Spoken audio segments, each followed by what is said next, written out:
नियम 97 अल्पसूचना विक्रांत पाटील. सन्माननीय सभापती महोदय, नियम 97 अन्वय अल्पकालीन चर्चेवरती बोलण्यासाठी मी या ठिकाणी उभा आहे. खरं तर झोपडपट्टी मुक्त शहरं असावी, शहरांचा विकास व्हावा हे शासनाचं धोरण घेऊन त्या ठिकाणी हे सरकार काम करतं. आणि असं असताना पनवेल महानगरपालिका जी खरं तर जिचं भौगोलिक महत्त्व खूप वेगळं आहे. एका बाजूला आंतरराष्ट्रीय विमानतळ, दुसऱ्या बाजूला नैनासारखा प्रकल्प, तिसऱ्या बाजूला तिसऱ्या मुंबईचा त्या ठिकाणी असलेला विकास, JNPT सारखं आंतरराष्ट्रीय दर्जाचं बंदर. आणि त्यामुळे अशा ठिकाणी जेव्हा पनवेल महापालिका, आमचं शहर, आमची महापालिका झोपडपट्टीमुक्त असावी या भावनेतून काम करतं, त्यावेळेला पनवेल महापालिकेमध्ये आत्ता 60 झोपडपट्ट्या, ज्यात 8,866 झोपड्या आणि 45,982 झोपडपट्टी धारक त्या ठिकाणी वास्तव्य करतात. पनवेल महापालिकेचे अनेक प्रकल्प हे प्रलंबित आहेत. या झोपडपट्ट्यांचं जर का पुनर्वसन करायचं असेल, त्यांना आहे त्या जागेवरती जर का त्यांचं हक्काचं घर द्यायचं असेल, तर या कालावधीमध्ये या सगळ्या झोपडपट्टी धारकांना कुठंतरी स्थलांतरित करणं ही खरं तर गरज आहे. त्याचबरोबरीनं अनेक प्रकल्पांच्या मध्ये या झोपडपट्ट्या येत आहेत, ते प्रकल्प अडलेले आहेत. त्यामुळे यासाठी सुद्धा काही ट्रान्झिट कॅम्प, काही घरांची आवश्यकता पनवेल महापालिकेला आहे. आणि त्यामुळे पनवेल महापालिकेच्या माध्यमातून MMRDAला वारंवार फॉलोअप केला जातोय, पाठपुरावा केला जातोय की MMRDAच्या रेंटल हाऊसिंग स्कीममध्ये जी घरं बांधली गेली, पनवेल तालुक्यामध्ये ही घरं आहेत, 4च्या FSIनी ही घरं बांधली गेली आणि त्यातला 1च्या FSIनी जी घरं बांधून खरं तर गरिबांना द्यायची आहेत, ती घरं गेल्या 8 वर्षापासून बांधून तयार आहेत. ही घरं त्या ठिकाणी महापालिकेला दिली जावी, जेणेकरून अशा सगळ्या कामांमध्ये जनकल्याणासाठी वापरता येतील, ही भावना आहे. आणि म्हणून जर का आकडेवारी सांगायची झाली तर पनवेल जवळ असलेला मॅरेथॉनचा प्रोजेक्ट, ज्यात 5,782 घरं आहेत, बालाजी सिम्फोनी जिथे 2,109 घरं आहेत, एकूण 7,891 घरं ही गेल्या 8 वर्षापासून बांधून त्या ठिकाणी तयार आहेत. त्याचबरोबरीनं अधिराजमध्ये 1200, सुप्रीम प्रोजेक्टमध्ये 618, ब्ल्यू सर्कलमध्ये 1400 अशी नव्याने 2-3 महिन्यात महापालिकेकडे येतील अशी 3,218 घरं आहेत. म्हणजे जर का पनवेल जवळ 11,109 घरांचा स्टॉक हा तयार आहे, पण त्या ठिकाणी MMRDA ही घरं अजूनपर्यंत महापालिकेला देत नाही. या ठिकाणी या घरांची जर अवस्था आपण बघितली सभापती महोदय, तर अशा पद्धतीने ह्या घरांची आज अवस्था झालेली आहे की गेल्या 8 वर्षापासून ही दुर्लक्षित अवस्थेत पडलेली आहे. म्हणजे जर का आज ह्याचं रिनोव्हेशन करायचं झालं तर कोट्यावधीचा खर्च त्या ठिकाणी शासनाला करावा लागेल, MMRDAला करावा लागेल, ही स्थिती आहे. मग असं असताना सुद्धा जर का जनकल्याणासाठी घरं वापरली जातील तर ही घरं MMRDA का देत नाही, हा माझा त्या ठिकाणी प्रश्न आहे. आणि त्यामुळे ही घरं तात्काळ त्या ठिकाणी महानगरपालिकेला देण्यात यावी, जेणेकरून अनेक प्रकल्पांच्या विकासासाठी आम्हाला ती घरं वापरता येतील, अनेक गोरगरीब जनतेला ती घरं देता येतील. आणि त्यामुळे खरं तर हा एक GR आहे, 2013चा शासन निर्णय आहे की अशी जी घरं आहेत ती आपण 50% घरं ही लोकल बॉडीजला आपण त्या ठिकाणी स्थानिक स्वराज्य संस्थांना दिली पाहिजेत. मग असं असून सुद्धा आजपर्यंत ही घरं हस्तांतरित झालेली नाही आहेत. त्यामुळे यातला एक स्पेसिफिक प्रश्न असा आहे की यामध्ये जी घरं आहेत, 11,000 घरं आहेत, महानगरपालिकेला ह्याची आवश्यकता आहे आणि ही घरं तात्काळ महापालिकेला मिळावी अशी माझी मागणी आहे. तर ह्या घरांचं हस्तांतर आपण महापालिकेला करणार का? या ठिकाणी सभापती महोदय, दुसरा विषय जो पनवेल महापालिकेच्या माध्यमातून आहे की ज्यामध्ये खरं तर प्रधानमंत्री आवास योजनेचा प्रकल्प हा त्या ठिकाणी प्रस्तावित होता. 2021 साली त्याला मान्यता महापालिकेने म्हाडाच्या माध्यमातून घेतली. पण ती ज्या जागेवरती ही मान्यता झाली त्यामध्ये सिडकोनी नाहरकत दाखला न दिल्यामुळे हा प्रोजेक्ट प्रलंबित झाला. खरं तर जो भूखंड या प्रधानमंत्री आवास योजनेसाठी प्रस्तावित होता तो भूखंड महाराष्ट्र शासनाकडून सिडकोनी सरकारी भूखंड असल्यामुळे मोफत घेतलेला आहे. पण त्या ठिकाणी हा खरं तर कळंबोली ग्रामपंचायतीच्या हद्दीतला हा भूखंड होता, जी ग्रामपंचायत महापालिकेकडे वर्ग झालेली आहे 2016ला. मग अशा ठिकाणी खरं तर सिडकोच्या NOCची गरज नसली पाहिजे, पण तरी सुद्धा सिडकोच्या आडकाठी करण्याच्या भूमिकेमुळे त्या ठिकाणी तो प्रोजेक्ट प्रलंबित झाला. त्यानंतर सिडकोनी सांगितलं की आपण नव्याने त्या ठिकाणी प्रस्ताव सादर करा, 33 क्रमांकाचा भूखंड आपण मागा. सर्वे नंबर 33 महापालिकेने मागितला. त्या ठिकाणी सिडकोनी सांगितलं की ह्या भूखंडासाठी आपण 31.23 करोड जवळजवळ 32 करोड भरा. महापालिकेने ते 32 करोड भरले. आज सभापती महोदय 2.25 वर्ष झाली ते पैसे महापालिकेच्या सिडकोकडे पडून आहेत. सिडको भूखंड देत नाही. थोडं आम्ही अजून खोलात गेलो तर कळलं की ज्या भूखंडाची मागणी सिडकोनी करायला सांगितली आणि पैसे भरून घेतले त्या भूखंडावरती आजही अतिक्रमण आहे आणि तो भूखंड तांत्रिकदृष्ट्या सिडकोच्या मालकीचा झालेलाच नाही, हस्तांतरित झालेलाच नाही.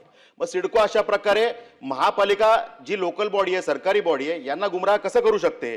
आणि त्यामुळे सिडकोच्या आम्ही जेव्हा परत पाठपुराव्याला लागलो तेव्हा सिडकोनी सांगितलं आता भूमिकेत आम्ही बदल करतो. आता तुम्ही ह्या ठिकाणी 59 नंबर 59 क्रमांकाचा सर्वे नंबर मागा. तो सर्वे नंबर महापालिकेने मागितला. त्यांना अनेक पत्र दिली पण आजपर्यंत त्या ठिकाणी सिडकोने हा भूखंड दिलेला नाहीये. मग जर ही सिडको जर का महापालिकेसारख्या लोकल बॉडी बरोबर अशी वागत असेल तर सर्वसामान्य जनतेचे काय हाल करत असेल याचा विचार न केलेला बरा अशी स्थिती आहे.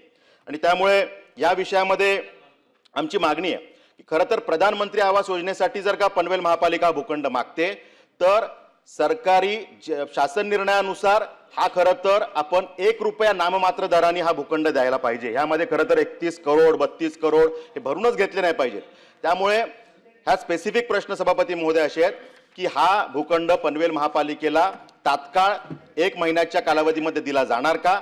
आणि यासाठी जे काही 32 करोड रुपये घेतलेले आहेत ते दुसऱ्या कुठल्या तरी कामामध्ये महापालिकेला दुसऱ्या भूखंडासाठी ऍडजस्ट करून दिले जावे आणि 1 रुपया नाममात्र दराने महापालिकेला हा भूखंड जो महापालिकेने मागितलेला आहे तो दिला पाहिजे. तो आपण देणार का?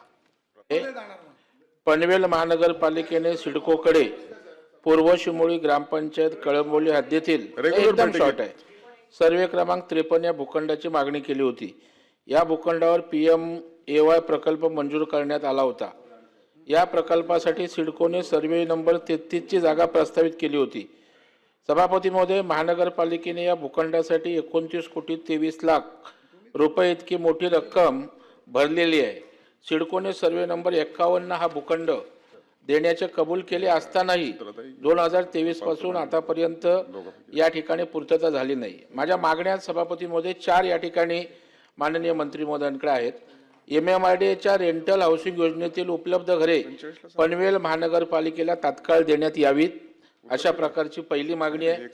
पंतप्रधान आवास योजनेअंतर्गत झोपडपट्टी पुनर्वसनासाठी आवश्यक ती घरे उपलब्ध करून द्यावीत ही दुसरी मागणी आहे.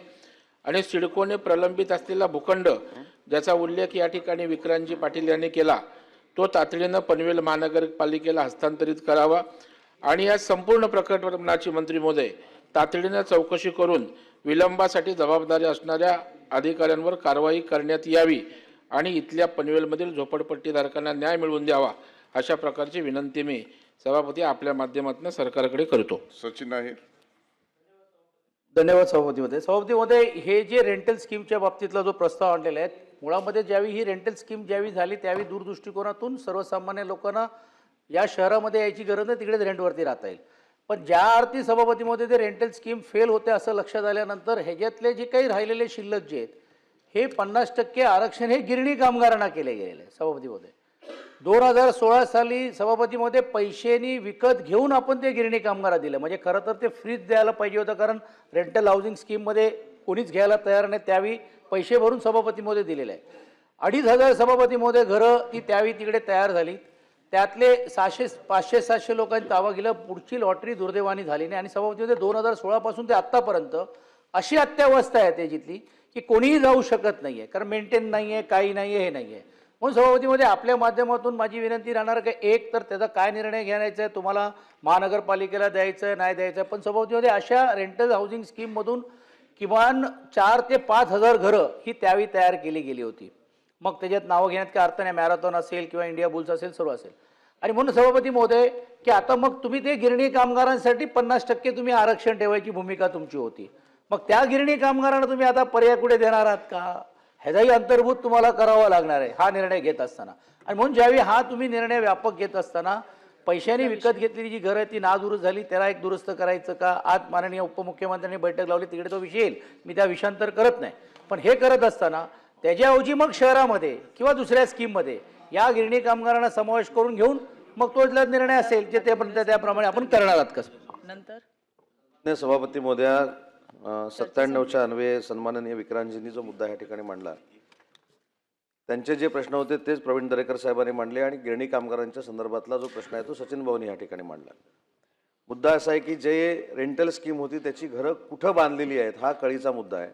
ज्यावेळी आपण पनवेल स्लम फ्री करण्याची घोषणा करतो किंवा स्लम फ्री झालं पाहिजे म्हणून प्रयत्न करतो, ते पनवेल नगरपालिकेच्या हद्दीमध्ये असलेली MMRDAची जर घरं असतील तर त्याच्यामधला 50% जो इश्यू आहे तो मी समजू शकतो, तो महानगरपालिकेकडे जाईल. पण ज्यावेळी पनवेल शहराच्या बाहेर ग्रामीण भागामध्ये काही रेंटल स्कीम तयार झालेली आहे आणि त्याची मागणी विक्रांतजींनी केली की पनवेल स्लम फ्री करण्यासाठी त्यातली घरं द्यावी, हा आपल्याला धोरणात्मक निर्णय घ्यावा लागेल. दुसरी महत्त्वाची गोष्ट सचिन भाऊ तुम्ही सांगितली ती अतिशय तंतोतंत बरोबर आहे. आज देखील संध्याकाळी 6 वाजता गिरणी कामगारांच्या संदर्भातली बैठक आहे. काल आपली शिष्टमंडळाची बैठक सन्माननीय उपमुख्यमंत्री एकनाथ शिंदे साहेबांबरोबर झाली. आता ही गिरणी कामगारांची घरं देखील याच्यामध्ये आहेत. गिरणी कामगारांची घरं देत असताना MMR रिजनमध्ये घर द्यावा अशा पद्धतीची भूमिका ज्यावेळी पुढे आली, ते MMR रिजन म्हणजे MMR रिजनचं टोक नाही, ते MMR रिजन म्हणजे मुंबईच्या जवळ असलं पाहिजे. पनवेल असेल, मीरा भाईंदर असेल किंवा ठाणे असेल, या ठिकाणी घरं व्हावीत अशा पद्धतीची ती चर्चा मागच्या मिटिंगमध्ये देखील शिंदे साहेबांनी केली होती. याच्यामध्ये मुद्दा असा राहतो की MMRDAनं बांधलेली पनवेलची घरं शहरातली, याच्यामध्ये आपण धोरणाप्रमाणे निर्णय घेऊ शकतो, परंतु पनवेलच्या बाहेर असलेली ग्रामीण भागातली जी घरं आहेत ती जर आपल्याला स्लम फ्री करण्यासाठी झोपडपट्टीवासियांना द्यायची असतील तर त्याच्यासाठी धोरणात्मक निर्णय घ्यावा लागेल आणि त्याच्यामध्ये गिरणी कामगारांचा देखील से घेऊनच आपल्याला पुढे जावं लागेल, हे मी जाहीरपणाने या ठिकाणी सांगतो.